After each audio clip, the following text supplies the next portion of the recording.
오늘의 말씀은 지난번에 했었던 요한계시록 19장 12절의 말씀을 함께 나눴었는데 그 중에서 야훼, 하나님의 이름에 대해서 좀 내용이 많다 보니까 제가 생략을 했습니다.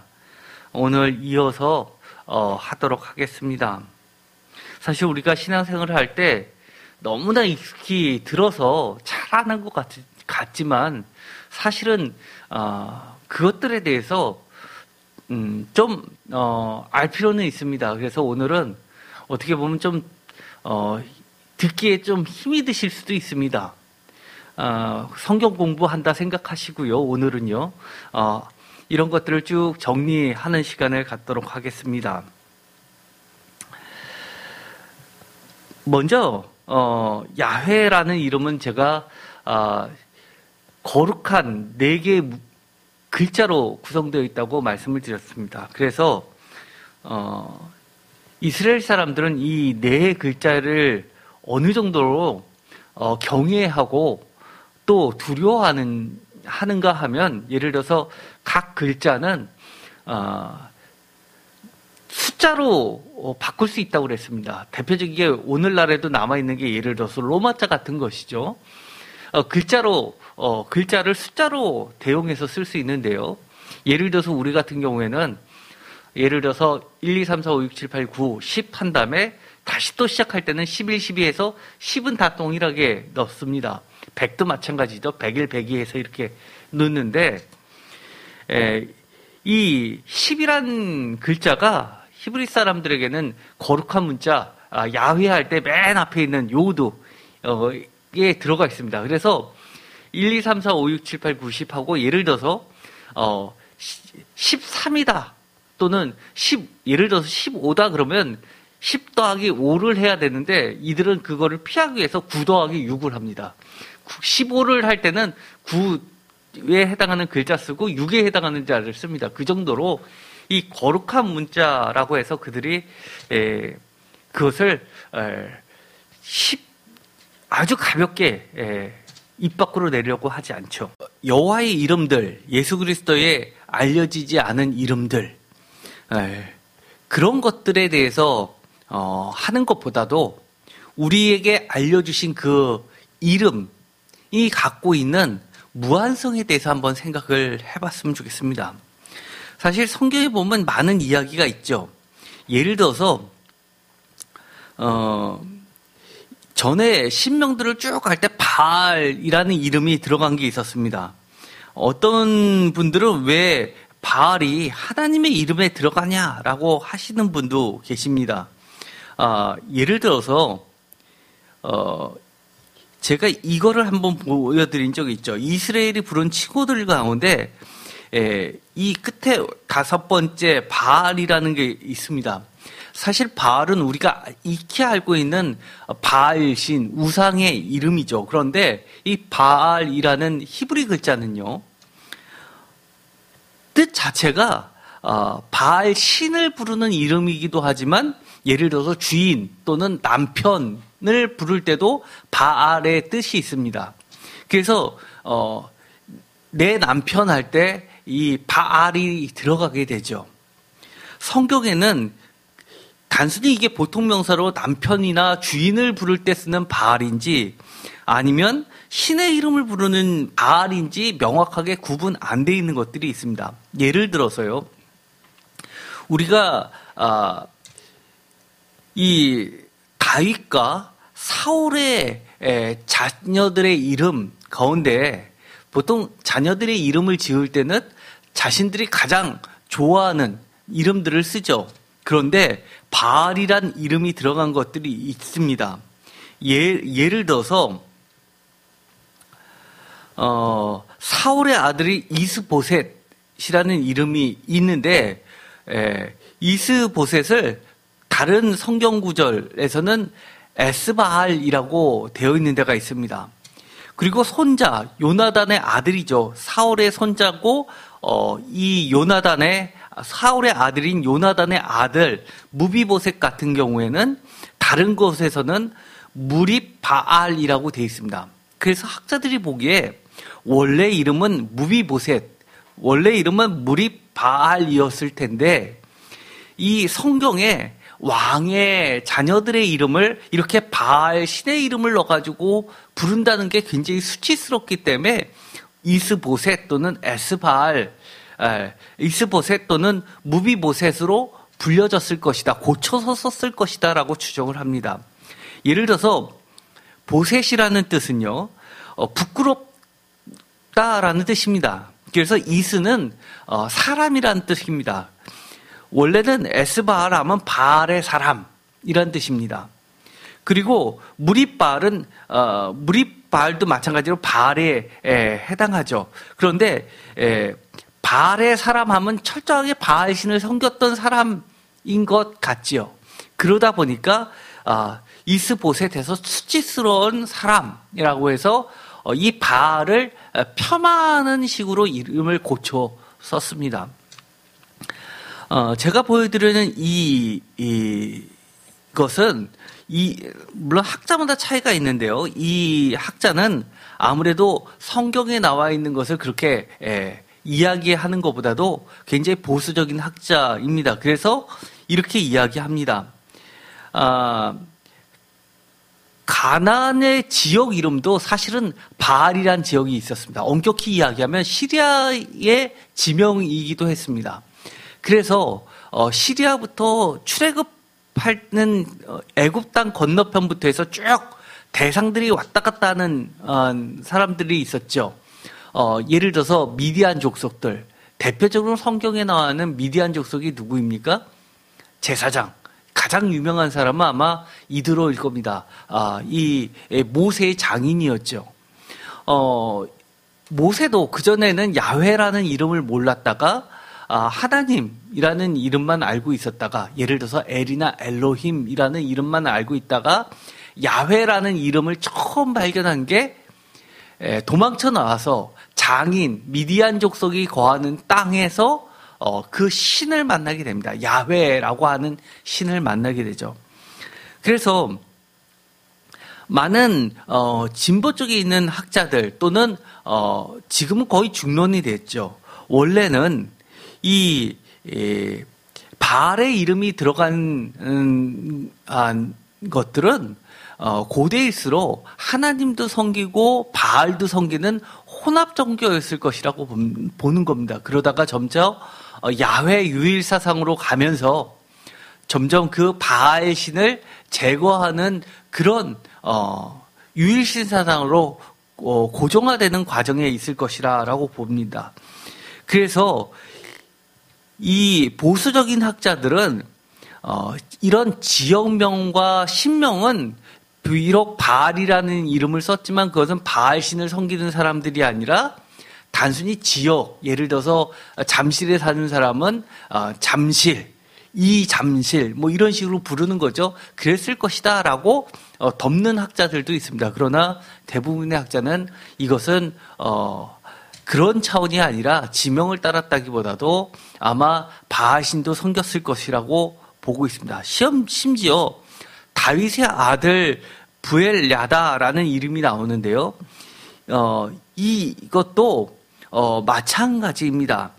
부엘, 이것은 모음이 들어가서 그렇지 비읍, 이응이 들어가고 뒤에 리을이 들어갔으니까 바알이라는 어원을 가지고 있는 거죠. 바알이 알고 계시다라는 이런 뜻입니다. 그래서 다윗 시대조차도 다윗도 하나님만을 섬긴 것이 아니라 이 여러 가지 혼합 종교 속에서 점차 하나님만을 섬기는 신앙인으로 발전됐을 것이라고 추정을 하고 있습니다. 대표적으로 이 다윗이 자기의 목숨을 부인의 힘을 빌어서 목숨을 건진 것이 있죠. 몰래 탈출할 때 이 우상으로 이불을 덮어가지고 몰래 빠져나가는 것들을 봐서도 아마 다윗 시대에서도 이런 여러 가지 혼합 종교, 하나님만 섬기는 신앙이라기보다도 여러 신들을 섬겼을 것이다라고 추정을 하고 있습니다. 지금 이렇게 여러 가지 성경에 나와 있는 이름들, 하나님의 이름들에 대해서 쭉 훑어보는 이유는 그만큼 우리가 지금 현재 믿고 있는 이 신앙이 쉽지 않은 과정을 겪고 우리에게 전해졌다는 겁니다. 어떻게 보면 우리는 굉장히 편하고 쉽게 하나님을 믿는 겁니다. 수많은 과정들을 통해서 그것이 오늘날의 이 여호와 신앙으로 형성되기까지는 너무나 많은 아픔과 또 실수들이 반복되었다는 것을 기억할 필요가 있습니다. 만약에 그렇다면 우리가 이렇게 달라져야겠죠. 우리가 어렵게 정말 쉽지 않게 얻게 된 이 신앙을 우리는 지켜야 된다는 겁니다. 이 여호와 이 네 글자가 아주 유명한 신명의 이름인데 그것은 사실은 아도나이에서부터 시작됐다고 했습니다. 여러 가지 부른 칭호들이 성경에는 많이 나옵니다. 사람의 이름의 뒤에 야라고 붙는 것은 여호와를 가리킵니다. 예를 들어서 대표적인 것이 이사야 같은 것이죠. 이사야는 하나님은 구원이시다라는 뜻입니다. 야후라는 형태 또는 요라는 형도 여호와의 축약형입니다. 그래서 예를 들어서 우리가 아는 이거는 요는 하나님이시다라는 뜻입니다. 모세 시대에서 그 유명한 이 야훼라는 이름이 출애굽기에 등장을 하게 됐는데요. 이 기원을 장인 미디안 족속의 제사장 이드로로 보고 있습니다. 이것은 출애굽기 2장 15절부터 22절에 구체적으로 나와 있고요.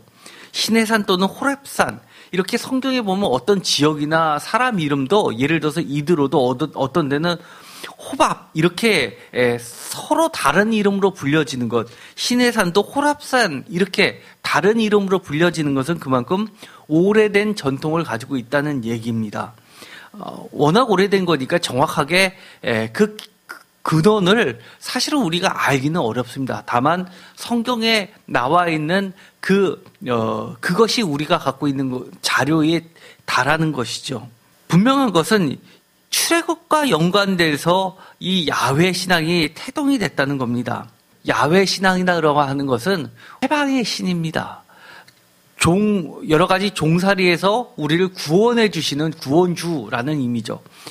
그래서 우리가 민주화 때 70년대 이 민주화 세력들이 어디에 사실은 기반을 두고 있냐면 다 신앙의 기반을 두고 있죠. 특히 이 구약 성서 학자들에 의해서 이 민주화 운동이 거세게 일어났습니다. 그런데 또 성경에 이 미디안족의 한 파인 겐족이라고 있습니다. 예를 들어서 겐족으로 유명한 사람이 있죠. 예를 들어서 여호수아와 갈렙에서 이 갈렙도 사실은 이 겐족에서부터 출발했습니다. 그 정도로 사실은 이스라엘 역사에 있어서는 이 이방 족속이 신앙을 형성하는데 아주 지대한 영향을 영향을 미쳤다는 것을 우리는 기억할 필요가 있는데요. 왜냐하면 우리가 신학 시대에 오면은 여러 가지 신앙이 새 이스라엘을 얘기할 때 새 이스라엘은 사실은 이스라엘이라는 전통 속에 있는 겁니다. 이스라엘 자체도 사실은 이방인들 중에서 하나님이 선택하셔서 이스라엘로 만드셨다는 거죠. 대표적으로 아브라함도 그렇고요. 그리고 이 야훼 신앙도 마찬가지고요. 그 다음에 이 유다 지파, 땅을 분배하는 데 있어서 1등 공신이라고 하면 여호수아라고 생각하지만 여호수아는 사실 북이스라엘에 보다 전통에 가까이 있습니다. 그렇지만 남유다 전통에 가까운 것은 사실 이방 겐족에서부터 출발했다고 봐야 되는 것이죠. 우리가 야훼라는 것의 이 뜻은 비동사에서부터 출발을 했다고 말씀을 드렸습니다. 이 비동사 있다라는 뜻과 이다라는 뜻입니다. 사실 그런데 이 이다라는 뜻과 이다라는 뜻은요 어떤 뜻도 갖고 있냐면 태고에서부터 지금까지 있고 지금부터 앞으로 영혼까지 있다는 이야기입니다.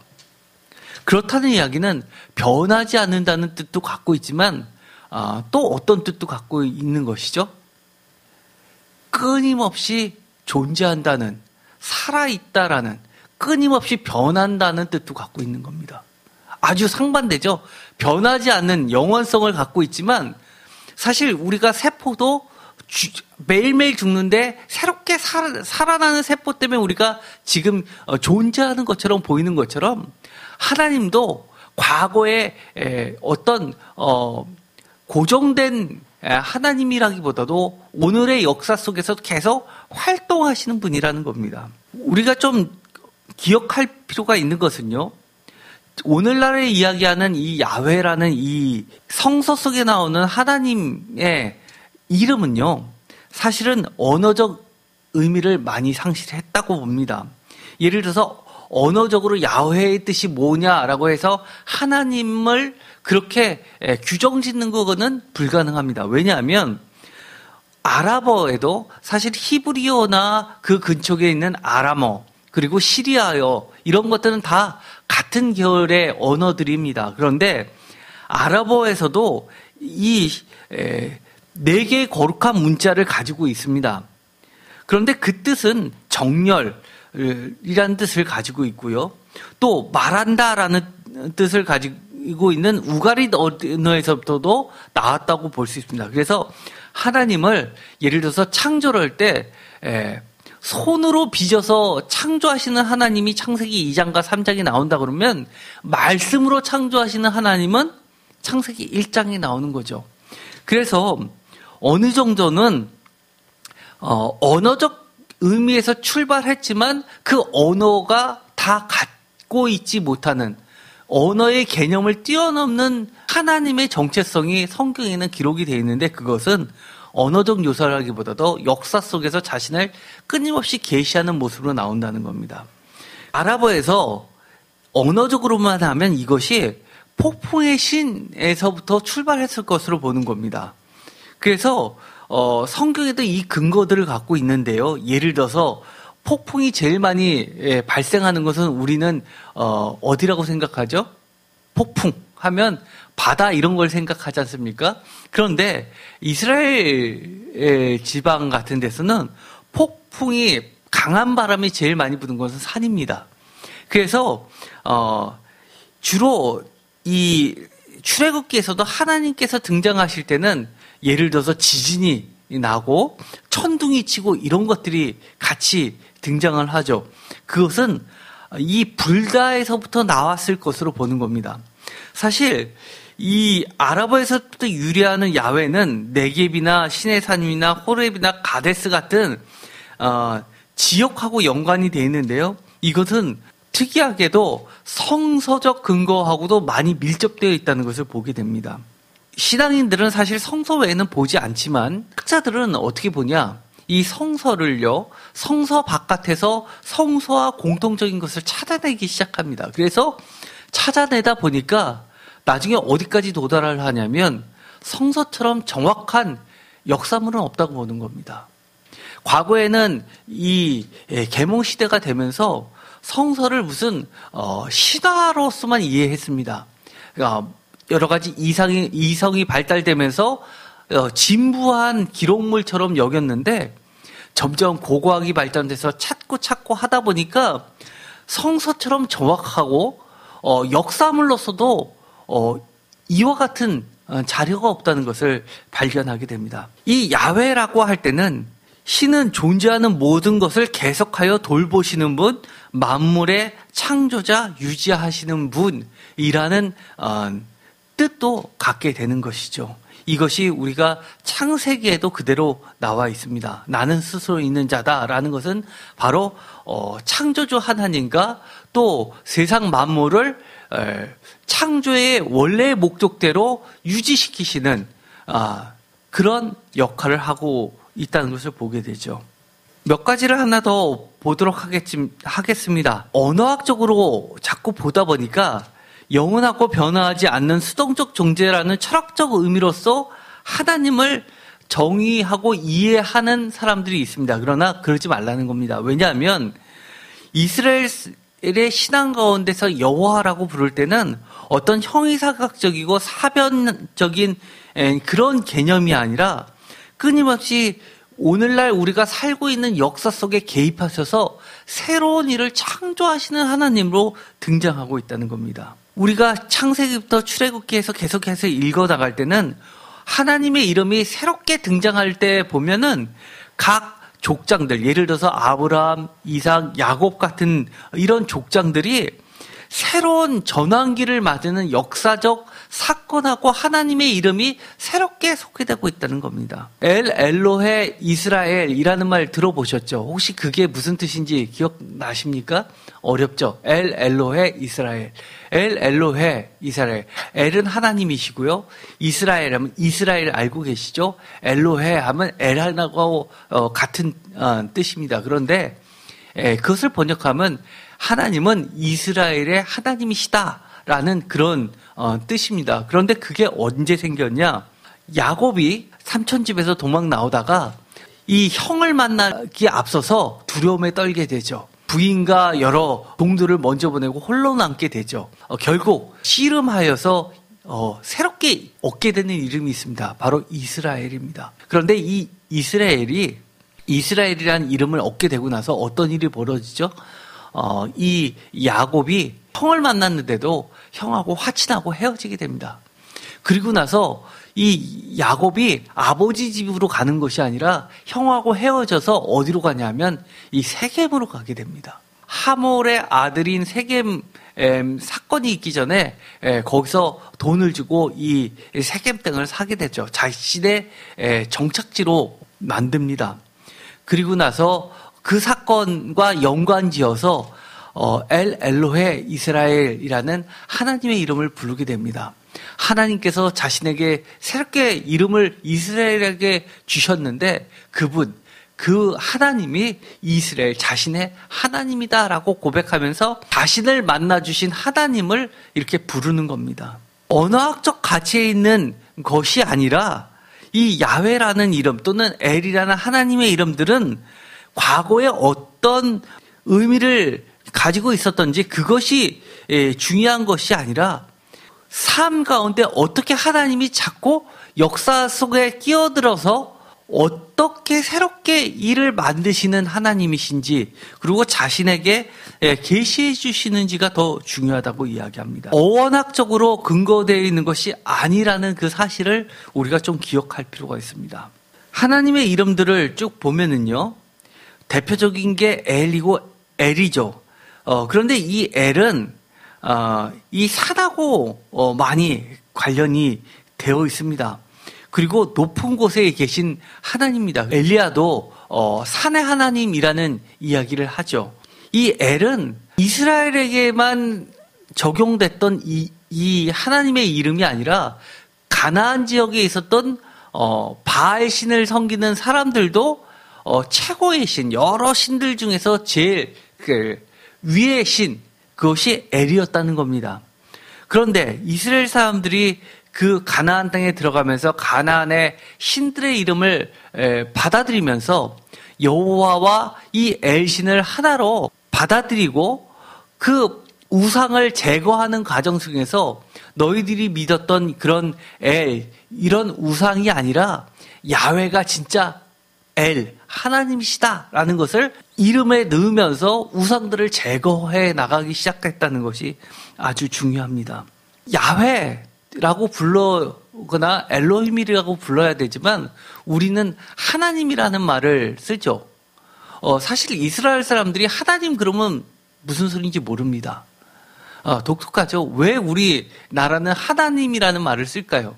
사실 그거는 한문 성경을 우리가 갖고 오면서 한문에는 천주로 되어 있었죠. 한문 성경, 중국 사람들이 한자로 먼저 중국 성경이 발간이 되고 그 성경이 한국에 들어오면서 천주, 하늘의 님 해서 천주교에서는 하나님이라고 부르지 않고 하느님이라고 부르죠. 하늘의 님, 하느님. 그렇지만 개신교에서는 그렇게 했을 때는 샤머니즘의 하느님과 구분이 안 된다 그래서 우리는 하나님으로 부르는 겁니다. 한이라는 것이 하나라는 뜻을, 오직 한 분이라는 뜻을 더 강조한 것이죠. 이런 것은 아프리카에도 더 많이 있습니다. 그들은 또 야훼나 하나님이라고 부르지 않고 그들이 과거부터 불렀던 지방신의 이름을 하나님이라고 쓰는 경우가 있습니다. 선교사님들이 그것을 놔두는 이유, 그것은 그들이 더 쉽게 사람들에게 하나님을 소개하고 또 이방신을 제거하면서 그들이 갖고 있는 여러 이방적 개념을 몰아내고 하나님으로서, 성경에 있는 하나님으로서 그들을 가리키는 선교적 측면이 상당히 있습니다. 그런 것들을 좀 이해하시면 쉬울 것 같습니다. 우리가 대표적으로 엘샤다이라는 것이 있죠. 엘샤다이는 전능하신 하나님이라는 뜻이고요. 엘 엘리온이라는 것도 있죠. 엘 엘리온. 이것은 대표적으로 아브라함이 승리하고 돌아왔을 때 멜기세덱 제사장이 천지주제이신 하나님의 이름으로 아브라함을 축복하는 것에서 나오게 됩니다. 엘리온이라고 하는 것은 높으신 분, 지고자, 지극히 높으신 분을 이야기합니다. 엘 올람이라는 것이 있습니다. 올람은 위로 올라가는 걸 다 올람이라고 합니다. 예를 들어 분향도 향이 올라갈 때 올람을 씁니다. 그런데 올라가는 것은 시간적으로, 장서적으로 하면 위로 올라가는 것이 되지만 시간적으로 하면 영원, 태고적으로 올라가는 것이 되는 것이죠. 그래서 영원하신 하나님 할 때 엘 올람을 씁니다. 대표적으로 그런 것들이 있죠. 다니엘서에 보면 옛적부터 계셨던 분, 이 나오게 되는데 그것을 하나님을 지칭하는 말이죠. 그것이 바로 영원한 하나님을 의미할 때 엘 올람이라는 말을 씁니다. 엘 베델이라는 것은 여러분이 아주 잘 알고 있는 거죠. 야곱과 관련되어 있는 것이고요. 엘로이 또는 브엘라 헤로이라는 것이 창세기 16장 13절에 나오는데요. 하갈이 쫓겨났을 때 사막에서 물이 없어서 죽게 되니까 그때 하나님을 만나게 되죠. 그리고 나서 부른 이름이 브엘라 헤로이라는 하나님의 이름을 부르게 됩니다. 그래서 이것은 그 지역과 관련되어 있는 신의 이름이었을 것이다 라고 추정을 하게 됩니다. 엘 브릿, 이거는 좀 기억할 필요가 있는데요. 브릿이라는 것은 계약이라는 뜻입니다. 그래서 계약의 하나님이라는 이런 뜻인데요. 대표적인 게 여호수아 24장에 나온 세겜 언약할 때 또 해당하는 것이라 할 수 있습니다. 오늘은 여기까지 시간상 하고요. 좀 어려웠을 것 같은데 성경에 이런 것들이 있다라는 것을 기억하시는 걸로 마무리하도록 하겠습니다. 기도하겠습니다. 하나님, 오늘 우리가 여러 가지 하나님의 이름들에 대해서 어렵지만 배우게 됩니다. 이런 것들을 통해서 우리가 얼마나 우리가 믿고 있는 이 하나님 유일신 사상이 많은 시간과 역사적 과정들을 통해서 우리까지 전해오게 되었는지를 보게 됩니다. 이 소중한 하나님의 이름들을 우리가 잘 기억하고 유일하신 하나님을 잘 섬기면서 이 신앙에서 벗어나지 않게 이끌어 주시옵소서. 예수님의 이름으로 기도드렸습니다.